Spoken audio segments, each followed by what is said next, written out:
Welcome to another Scheepjes interview. Now, Scheepjes is celebrating 165 years of Scheepjes yarns this year. And throughout that time, Scheepjes has worked really hard at producing content that inspires and brings joy to crafters. Now, I'm joined today with someone that certainly lives up to that. They inspire and bring joy to many people. I'm absolutely thrilled to have with me today, Dedri from Look at What I Made. Dedri, welcome. It's so good to have you here. Hi, Matt. Love chatting with you. I just wish this could be in person and I could give you a big squeeze. But this is next best thing. Mm-hmm. How have you been? I've been good. Really good. As you know, We've moved out of London after 15 years. We're now living in Exeter. We've got a dog, a puppy, first time after our cat. So, and he's lovely, but he's also a yarn connoisseur, and he's decided that he loves Organicon. So I've got, look. Well, he's got good taste. No, that's what I said, but I've got these mangled balls of Organicon. Oh gosh, that'll be fun unwinding that when you're ready to use it. Yeah, not nearly as fun as the Owl Tribe, which was everywhere. Destroyed. Yeah. I mean, what a big transition though you've had over the last month. So left London, you've got a new job, yes. New house, new dog, new garden, school for the boys, garden, new school for the boys. Wow, I mean, live on a little hill, so I can see rolling hills from upstairs. And when I go for a walk, I just see green. And the other night we heard all these sheep. It was just so loud, and they're clear. They're like a kilometer away. You can just see them as tiny little dots, and you can hear them so loudly in the evenings. Wow. Right. Quite a contrast to city living in London then, I imagine. Definitely. It's amazing. A lot more poetry. Very nice. Dedri, so for the people that are watching this that are discovering you for the first time, maybe aren't aware of what exactly you do, who you are, would you mind just to do a little introduction to the world of Dedri and all things creative? Because I mean, there's quite some repertoire there.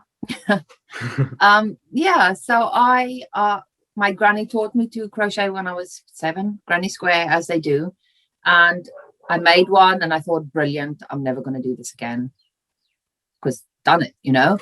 And then when I got pregnant with my second son, we were very skint, broke, and we couldn't buy him anything new, but I really wanted him to have something new. So I bought this hideous yarn in like rainbow colors, like proper garish yellow, green, red, blue, orange. Cost me a tenner. It took me 2 months to buy. And then I just remember sitting with this huge belly crocheting, and every now and then this little foot would kick me while I crocheted, and making him something that was new and all his. And it's a horrible blanket. I mean, the pattern's available on my website if you want to make it, but so much love, because it's more holes than yarn. It was a double knit yarn. I used a centimeter hook, so it's literally just holes. And the boys used to love it when they were little, hiding under it, and just they didn't realize that we could see straight through it. So it's still in use after 12 years, and it's got a lot of good memories. But once I made that, I wanted to make them some toys, and I couldn't find a lot of boy toy patterns. That sounds not boy toy patterns, boy toy patterns.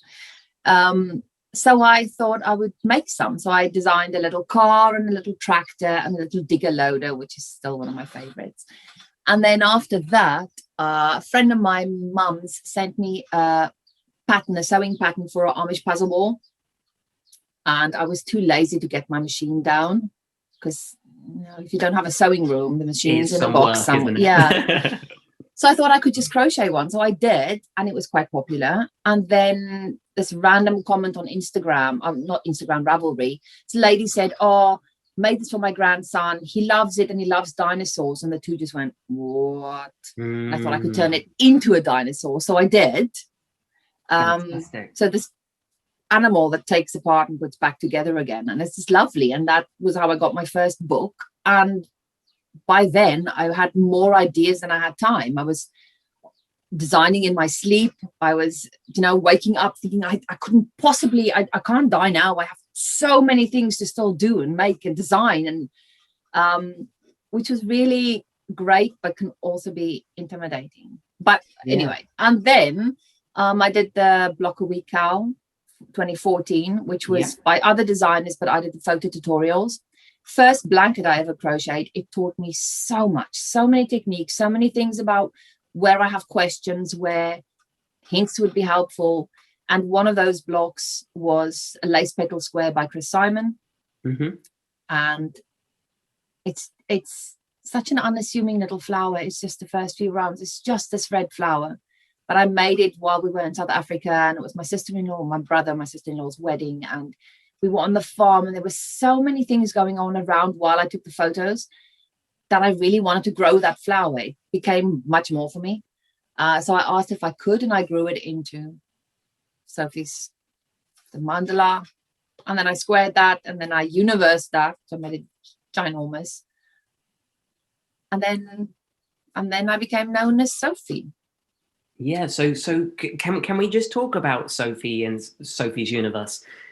Just for the people that might not have made the design. What is it exactly? So you started off with the flower, you grew this flower into a mandala.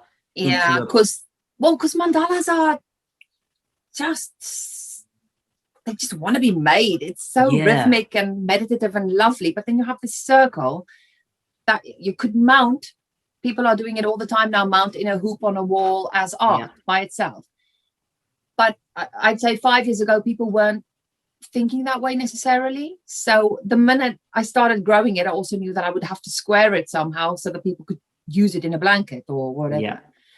And as I was squaring it, I realized that I would need to keep growing it. But people had already started growing it. They'd started just adding rounds. So I knew that if I grew it, I had to do it in a different way, visually, like a different way. So it became an octagon. I think it's an octagon, 8 sides. Yeah.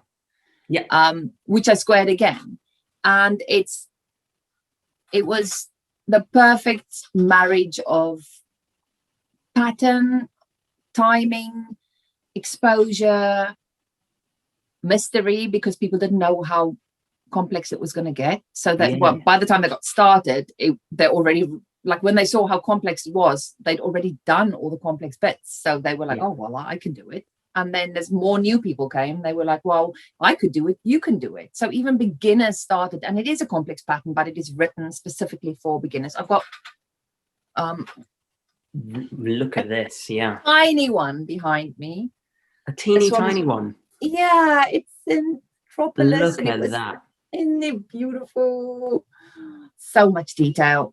And this one was made by Anthony John, because I begged him to make me a version in Metropolis when we did a 5-year reunion cowl for Sophie. Absolutely gorgeous. Was it last year? Who can remember? So, I mean, this turned out, Sophie's Universe turned out to be this kind of phenomenon in terms of crochet and patterns and designing and people connecting via the crochet community. Were you expecting that? No, not at all. And I think the more people said, oh, this is lovely, the more I would lay it out on the floor and say to my husband, I don't know what they're on about. Like, the more people said it was lovely, the less I could see.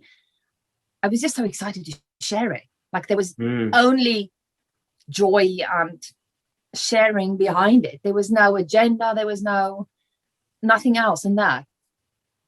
But I think that the reason it became the phenomenon was because of just, not because of me. There were so many people who were willing to jump in and help. There was a really supportive group. Scheepjes gave me a lot of help with that. They sponsored the yarn for me to make. Have I told you about the yarn basket on Wool Warehouse that I used to have? No, I don't believe. So, I want to know though. When I was super skinned, I had this yarn basket. I found this way to spend money without spending money. So I'd like go into Hobbycraft and put everything I wanted into a basket, and then I'd walk around for a bit And then I go, actually, I don't have space for this now, so they can keep it for me. It's mine, but they're just keeping it. So I would walk through the shop and it would take like an hour, and then I put everything back again. But I get the satisfaction of having bought it because it's technically mine. They're just keeping it for me. Looking after it. Yes. So I did the same with yarn. I had this basket on Wool Warehouse that I would put my favorite yarns in, but I couldn't afford them and I couldn't pay for them.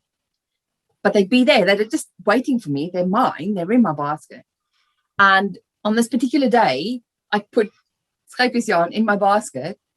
And then I got an email not 2 hours later. This was just the weirdest thing from them, asking if I'd like to be, like, if I would like them to be involved with Sophie. Wow. Which led to me being a blogger, which was amazing because it was a yarn I wanted for free. Amazing. I mean, so of course, that kind of brings us to a few questions I've got about Scheepjes and the blogger group, because of course, the bloggers group are a big part of Scheepjes in terms of collaboration and, again, that sense of community and family, really. Very much. What is it like to be in the bloggers group? Do you collaborate with the other designers? Do you share ideas? Do you bounce off each other? What is that like? We do. I think the last year and a half has been unprecedented because of everything that's been happening. So people have been more in their own worlds, and you feel more disconnected, because before you could go to a yarn show and meet up with someone, and the online relationship you have gets cemented, and you'd have a chat and you'd talk about this. So many ideas that I've talked about with other designers, and that's a huge part of the inspiration and the joy and the driving force. We haven't been able to meet up, but I'm hoping to meet up with some of them soon. So that'll be really nice. I think that would be really nice, because do you know C.S. Lewis's story? This is a bit roundabout but relevant. Which one?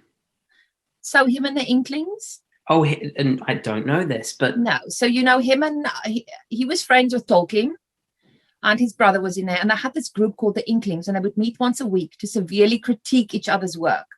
Okay. And I read this book that said that none of them would have been who they were without the rest of the Inklings, because Tolkien got stuck on Lord of the Rings for ages. He was actually going to go into a very comic-y different way, because he just wanted to do Hobbit speak. And C.S. Lewis said, no, turn that around. Like, great idea, and he had all this input, and that made their creations so much better, because they had support and encouragement. And it's not just inspiration is never just a one-man thing. I mean, I could be inspired to my eyeballs and do absolutely nothing about it, be paralyzed by the inspiration.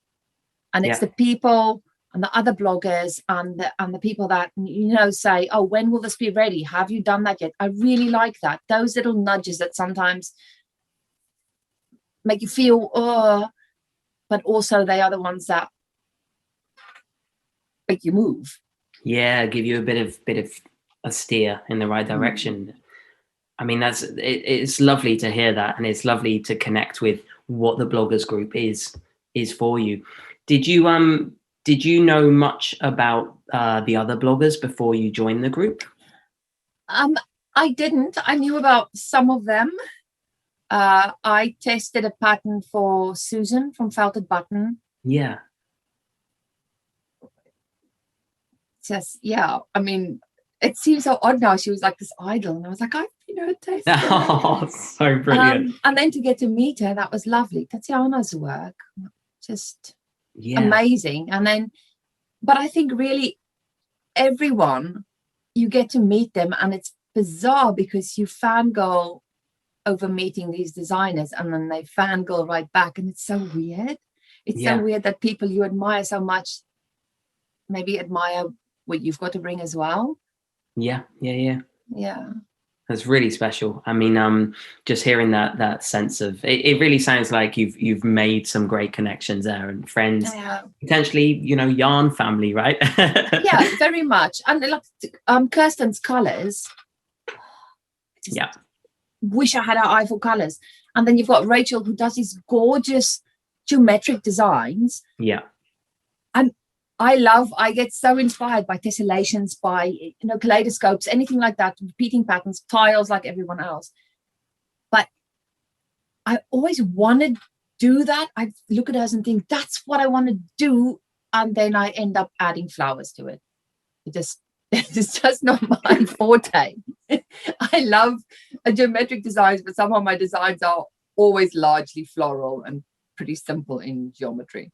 Yeah. So, I mean, this kind of leads us nicely into a few little nosy questions I've got about, like, where is your inspiration coming from? Because I do see that almost like a connection to like natural development. So like the way a flower blooms or has like layers. I kind of see that in your work, especially the blankets, right? And is that just me jumping to my interpretation, or is that just because you love flowers? I mean, I've got my flowers on the table right next to me. I really do. No, I do. I think nature is the best inspiration. It's just, I mean, art's great as well, but nature is just so many different colors that just work so perfectly. All these shapes, all these moments, not just that, but also the space it affords. Because again, you can have all this inspiration, but if you don't have the mind space or the physical space to explore it, if you're just constantly going to the next thing, then it never gets born. Yeah. And yes, I am very much inspired by nature, by light, by the sea.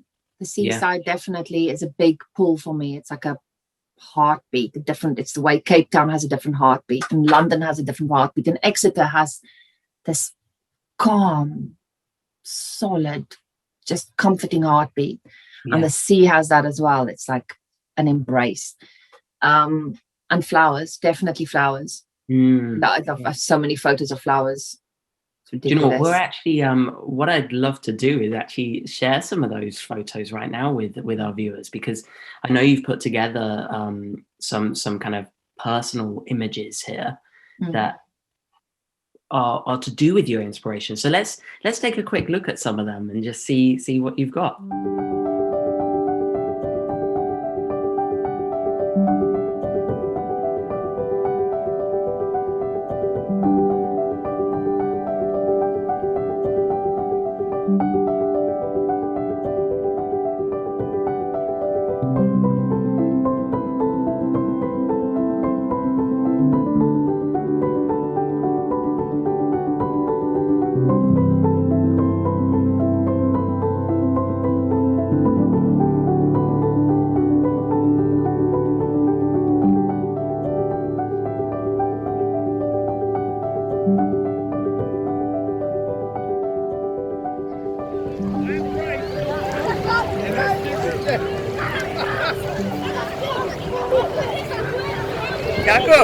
Thumbs up. Dedri, so inspiring to see some of your photos there, and I know that every photo shared means something special to you. So the flowers, of course, as I've mentioned earlier, I kind of make the connection to the developing of a mandala, but the video of your son bobbing along in the water, like, just so special. Would you mind to share a little bit more about that? So that was the last time we went to Swanage, and the sea there is quite shallow for ages, so it's really salty, and he's been struggling to float for ages, and that was the first time he managed to float. And it has absolutely nothing to do with crochet, but also that weekend there was a lot of inspiration, and that was one of the moments that was just so still and quiet, and he was floating along, and you could hear, like, my husband went, "What is that noise?" And it was the anchor of a boat like half a kilometer away just clanking under the sea. Oh, and it wow. was such a lovely moment, and his team just floating like that. Oh. And that again speaks to the peace and the space that you need to be able to get your ideas to grow. Yeah. Does that sound woo? No, I think a lot of people kind of can connect with that, because, you know, the inspiration Like, it's those moments, those special moments, magic moments, right? When you calm yourself from the hustle and bustle, and you really go like, well, it's a clanging of something in the distance, and we didn't know what it was, and it's very inspiring. And then all of a sudden, when it's so quiet, these random ideas that you didn't even know you were collecting, they're all just whoops together, and you're like, I didn't think that an oil flower in the road married with a sign I saw next to the road, with this noise, it's going to create this. Like, it's So what sort of things from those kind of moments, what sort of things have you created? Because I know you've developed many ideas into designs, and I know you've got a few personal ideas like that have developed into seaside kind of things. You want to show us one of your three? 1, 2, 3. Let's do it. So one of my favorites, and I never thought I'd design a hook roll, but I did. A hook roll? It's inspired by the ammonites that I went fossil hunting for in Lyme Regis. I used to have yarn retreats there. And it's just a very simple, using a stone-washed yarn. And then you've got all these hooks in it. Don't they look pretty in the grey? But it's just really nice because it's me carrying a bit of the seaside along with me wherever I go. And actually now I always know where to find my hooks. So this is a very obvious inspiration. Yeah. Another very obvious inspiration is a blanket I did, which harks back to the geometric shapes. Yeah. It's quite simple. It's like a colouring in page of sea huts, because when I was little in Mossel Bay, there used to be these little sea huts and they'd be different colours. And I was feeling really nostalgic. And then we went to Swanage and they had these huts. So I made this blanket that I'm going to try and show the important bit. That's upside down and back to front. So it's got all the sky and the sea in different colours. It's different strands held together. And then it's got these beach huts at the bottom, which was very simple but so joyful. I love that. You can really see how the sky moves into the sea and then into the kind of surf, into the sand. Wow. And it's got a lovely weight. It's made with Colour Crafter. It's got such a lovely weight to it and drape. Nice. And then the last sea one, less obvious, but this was inspired by the colours in Cornwall when we go camping. And this is just a rug. Wow. I just realised I never worked the ends away. You never worked the ends away? Well, not all of them. There's some there. Now, this is quite funny. I'll share a little something with you. We did an interview also with Carmen from New Leaf Design. Yep. And she was wearing this gorgeous sweater. And this is a top secret for everyone. She hadn't yet woven in the end.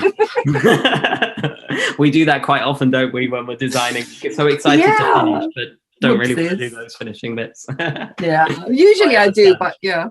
So explain to me about this blanket, because you mentioned that's sea inspired as well. And yes, so rug. Yeah, this is made in Chunky Monkey, and it's 2 strands held together. It's really nice and thick as well. So and it's got the colours, because when you go to, there's this beach in Cornwall, Whipsy-Derry. It's like the closest place I've found to our old family farm in the UK. It's just the kind of place where you can go in the morning and you don't go home until the tide chases you away. And you have to climb these really steep stairs to get down there, and it's cliffs all around. It's like an alcove, and then there's alcoves inside alcoves, and it gets cut off by the tide. And there's this rock in the middle that the boys can climb, which is all the graves and the this light sandy color. And then there's the sun as well, and the fact that the sea goes this turquoisey color, just amazing. And all the green and the purple, the heather. And this, to me, these are the colors that make me happy about the light in Cornwall. And Devon, I should say, and Devon, because I live in Devon. And Devon, because you live in Devon now. Yes. So when you talk about stuff, Deirdre, you're so like animated, and you describe things with such a strong visual, and that really does kind of go into your design work, because they're intricate. There's lots going on. Do you make a point of that, or is that something that just naturally kind of? No, sometimes I think, why did you have to make it that complicated? But then when I make it that complicated, I try to explain it really well. It's just the way my mind works. It just, I don't know, maybe I like the challenge, like the roses on Sophie that I've used again in Charlotte. It just took me 4 days to figure them out. And I like the challenge of that. I like designing something that's in my head that, like, I could be fortunate enough to bring forth if I gave it a little bit of attention and care. I like that. And I like things being different, not like thinking outside the box. Yeah, totally. What I'd love to do, if you're up for that, would you mind to share with us a close-up of of Sophie, the intricate kind of shapes and the flowers? You can. If it's a photo, we can. Yeah, you can we can pop on just the fairies. Yeah, love to see that. Because the roses, especially the scallops, actually as well. But the roses, they just make me happy. I just want to use them everywhere. Let's have a closer look then, and then we'll come back and discuss it.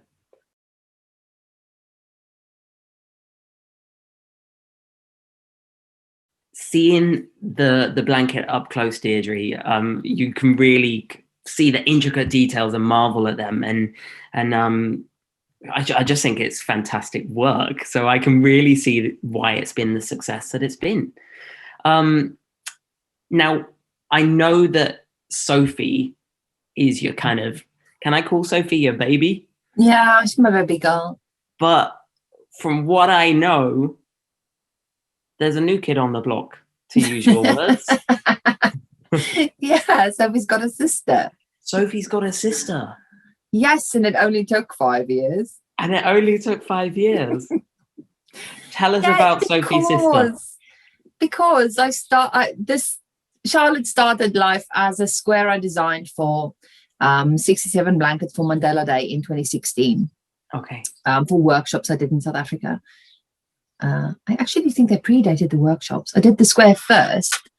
And then the same thing, as soon as I had the square, I knew I needed to keep growing her, but then in a different way from Sophie. So I wanted to use elements of that, of Sophie, because they're sisters, but also make it different. And what I found was it's actually a lot harder to try and fit existing maths into a new configuration than just to make up random new things. Okay. So for me, this blanket was my pudding project. It was what I got to work on when I had the time and the mental space to enjoy it. Because then I was having deadlines and work and the kids, and there was just a lot going on. And I didn't want this to be another thing that burdened me. Yeah. So it took 5 years of stolen moments, because doing the maths requires a quiet house without any kids for 2 hours just to get somewhere. And then someone talks and you're like, nope, lost my whole train of thought again. Yeah. But I was determined for it to be organic and full of joy. Had a lot of help and support along the way. And now we're going to start it as a crochet along on the 1st of August. Fantastic. So it's very current, although it's been 5 years in the making. It has. And the nice thing is that there are these people who come out and go, do you know, I've had my square ready for 5 years, just waiting for this. It's so nice. Brilliant. How did you maintain the level of inspiration but enthusiasm for that long? Did it go up and down? No, has it been a constant? I didn't maintain it for that long. There were periods of a lot of waiting and a lot of moaning and a lot of encouragement from other people. Okay. Yeah, and then I'd be like, oh, now I have a moment, and then I'd work on it again, and then the moment would be gone and it would be put back again. And it's really weird to have something creative that you want to share, but you can't, because it's all in your brain and you don't have space or the motivation sometimes, or to work on it. Yeah. But I use, like I said, do you want to see Charlotte? Have I shown you? Do I want to see Charlotte? I think you might have seen Never snippets. mind me. What about the masses? They want to see it for sure. Oh, she's got extra flowers that Sophie didn't have, which are actually now my favorite apart from the roses. So that's Charlotte. Can you see? I'm looking through. Oh my gosh, look at this. So that's the original square, and then it's got a bit of Banksia border, which is wow, my nod to Australia, and then it's got these little arches. Can you see that? Yes. Oh man, I love them. They took me ages to figure out as well. Original square was the square in the very, very center. Yes. Okay. That's the square in the very, very center, and that's the same size as the Sophie's garden, so people could interchange. And which leads to a whole different can of worms. But did you plan that, or has that just happened? No, I like working so that you can mix and match. Yeah. Which makes it again harder, because if I could just design without maths constraints, then it would be easier. But then I'm like, oh, but if I did it this way, and if I added extra effort, then you could do this and you could do that. And now I'm already thinking, how can I turn each element of this blanket into its own square, which is ridiculous. You certainly create some work for yourself, don't you? I do. But then, I get messages from people who say to me that I haven't been like one of my testers she hasn't felt like crocheting for a while. And I reached out to her and said, look, would you want to test? Would you want the pattern? You don't have to test it. Would you want the pattern? And she said yes, and she's made the most beautiful Charlotte, and I just love seeing her journey and seeing her joy and reconnecting to something that brings her so much passion and relief in a way, which is where my heart lies. Anyway. So special. The reaction that you get from people, is that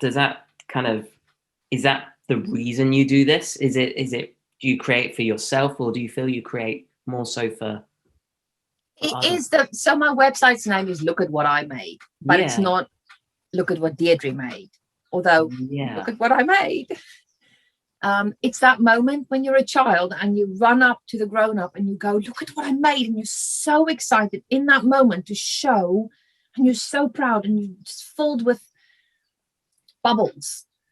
And that's what I wanted people to feel when I make my pattern. So it's not, regardless of whether it's easy or hard, I want them to, maybe I like it more when it's hard and they get to do it, because then they get to sit back and go, I cannot believe I made that, but they did. And it's that moment, that joy and like encouragement, distraction, empowerment, call it what you will. But all of these very powerful words. Very. And then I get to be a fly on the wall. I get to then they go, oh, this is what it helped me with. And I feel really like squeegee inside to be part of that. Wow. That I'm allowed to be part of that, of lives and deaths and happiness and births and wow. Yeah. So joy is something you've mentioned several times. What is it about the joy and creating that keeps you doing it? Is joy coming from creating? Is creating, producing, like where does the joy come in? Catch 22. It's a bit of a catch 22, isn't it? Yeah, catch 22. Yeah, I said 21. Yeah, I don't know, but there is definite joy. Like I create from joy. From joy. Like I can't, nice.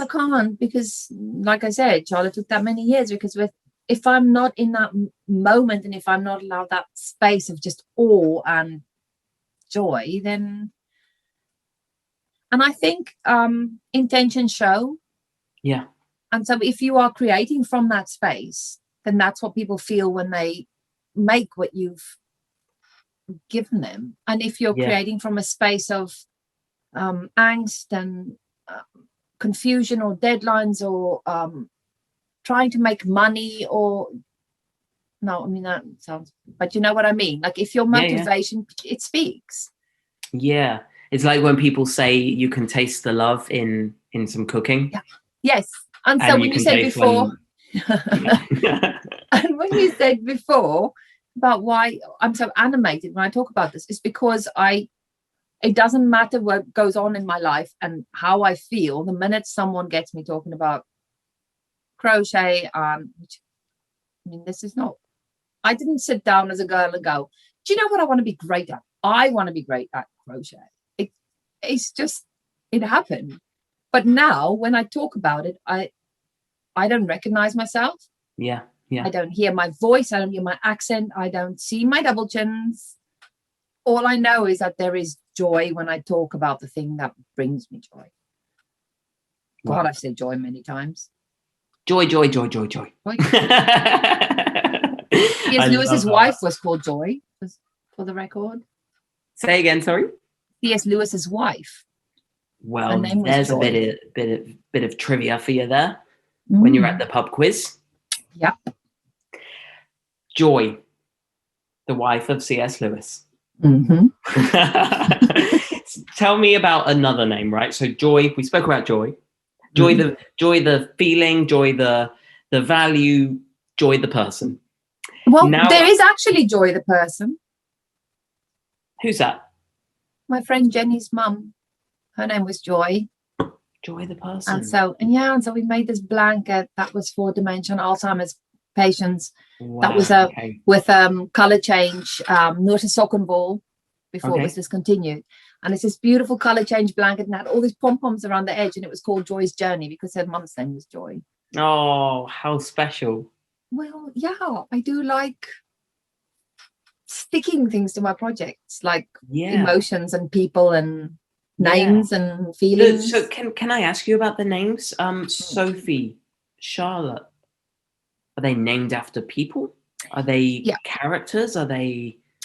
Sophie, yes and no. Sophie was going to be Grace. I wanted to do a series called Grace, but a designer I knew already had an Amazing Grace series, so I was torn about the name.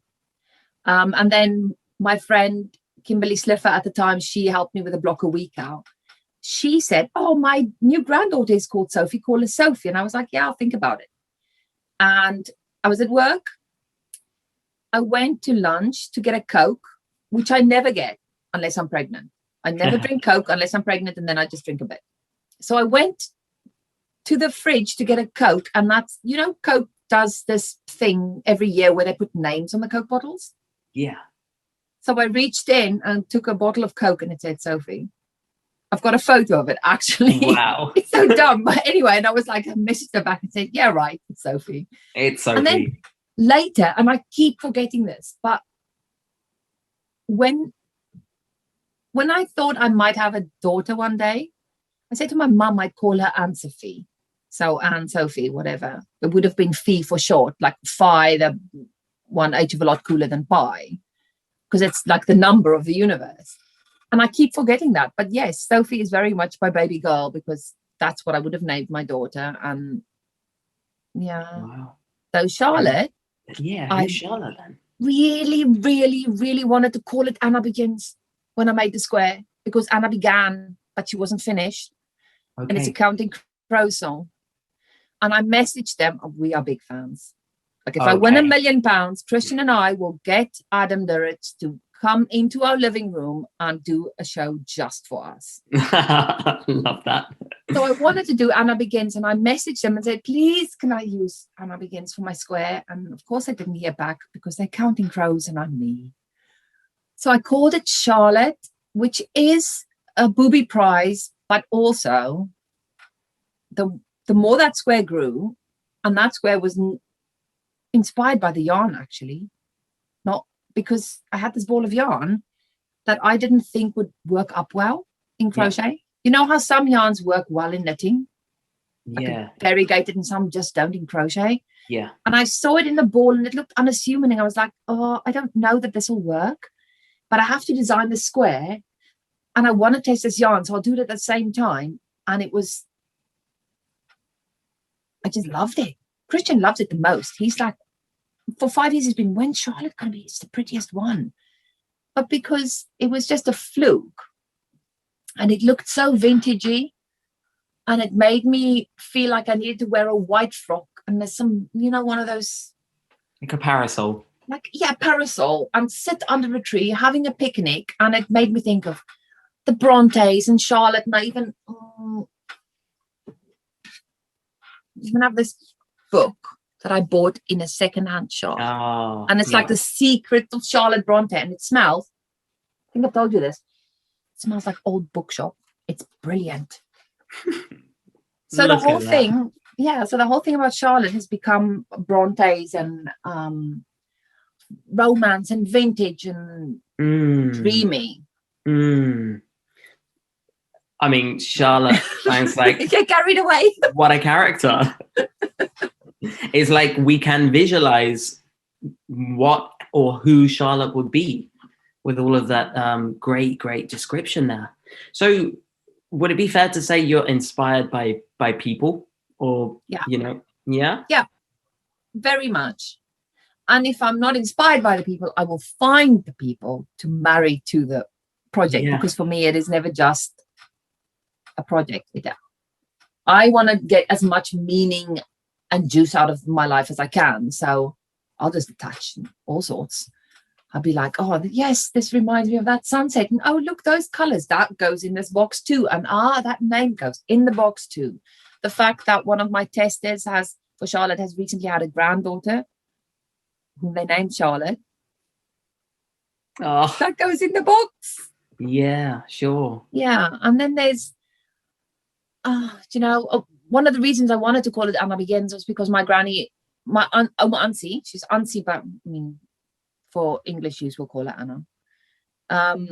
And she's the one that taught me to crochet. And I've got like photos of her knitting, and she makes these little hats for preemies, and she knits her own cardigans. And when I asked her how she did a blanket, her pattern to me was, it's simple. You just cast on, increase and decrease. I was like, that's not a knitting pattern for someone who doesn't knit. That's just doesn't help me at all. Yeah. So yeah, there's her, and then there's my mum, who I assume had the same crochet journey as me, but didn't start again until I did Sophie, and then she started doing Sophie, and it was across continents, and her friend did it too, and it was a way for us to connect at a different level, because there's connecting, but then there's also sharing a craft with someone, and messaging back and forth and going, oh, what are you up to? Oh, what does this do? Can I? And that's the same with the cows. You get this connection where there's a almost daily interact or weekly interact that wouldn't have happened necessarily if you weren't in this thing together. Yeah. And then and like my aunties who knit. So as I went through the file to find some of the photos for you, I saw I had a folder with my one aunt's blanket knit. I can't figure out what I took photos of, but anyway, I will decipher it. And then my other aunt with a different blanket as well. So there's these folders of all these people with things they were trying to show me but couldn't because they were in other countries. And what I have is photos that I need to decipher. Just absolutely stunning.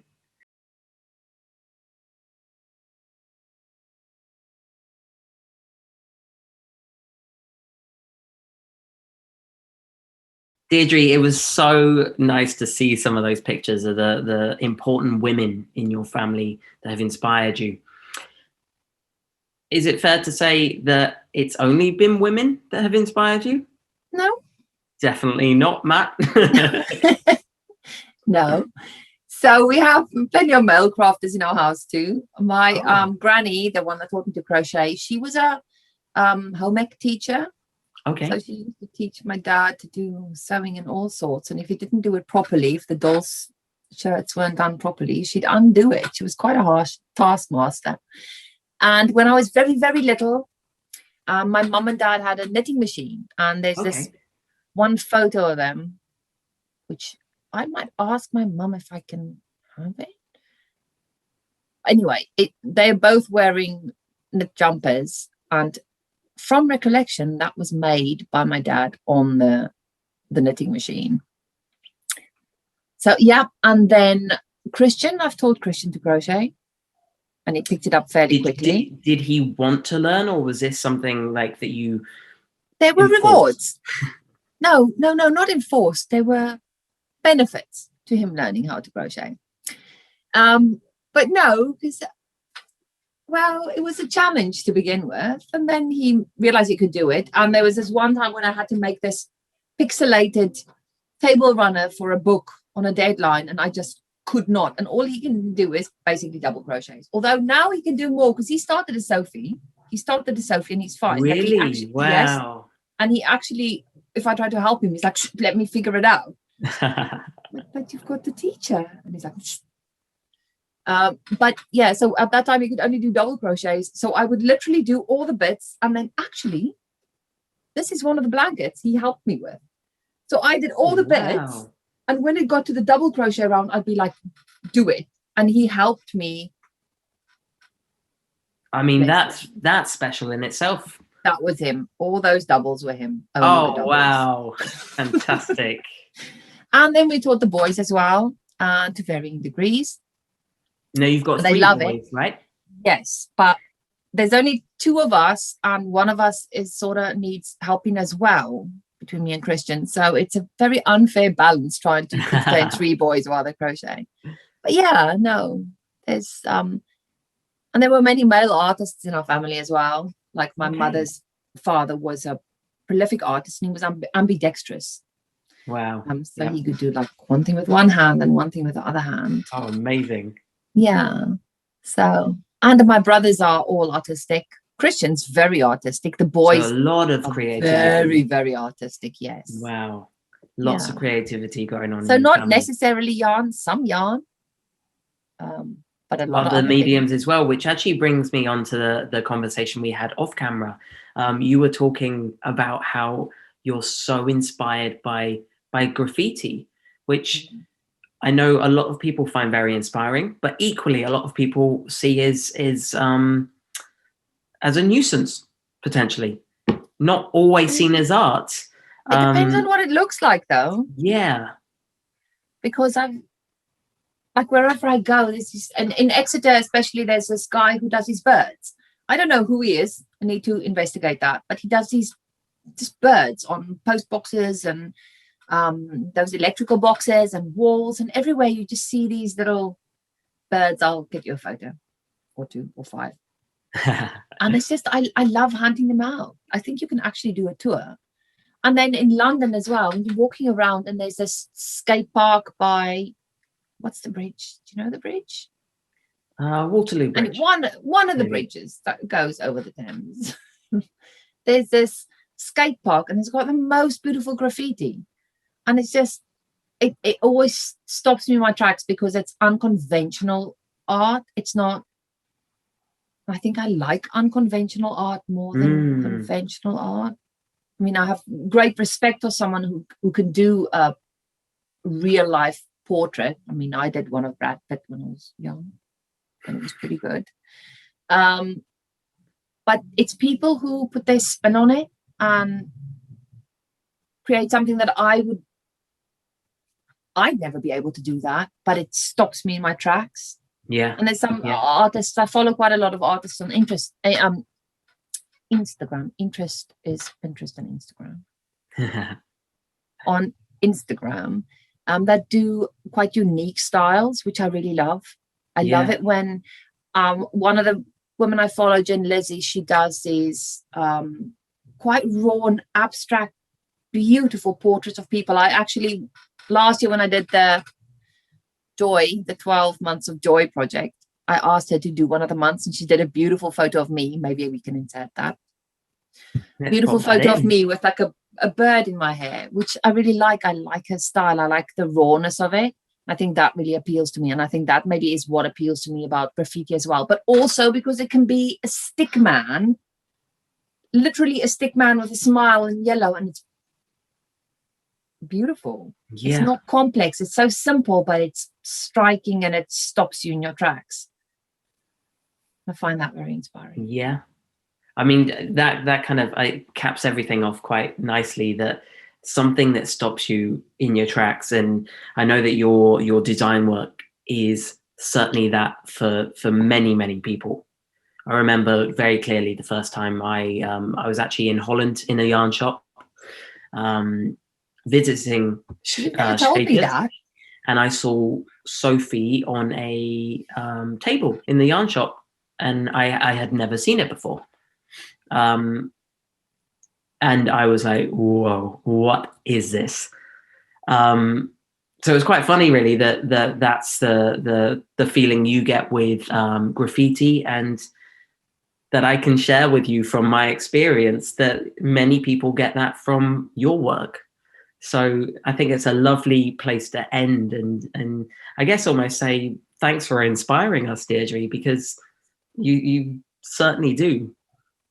But then people inspire me by sharing their different colorways and their stories, and it's like a ecosystem.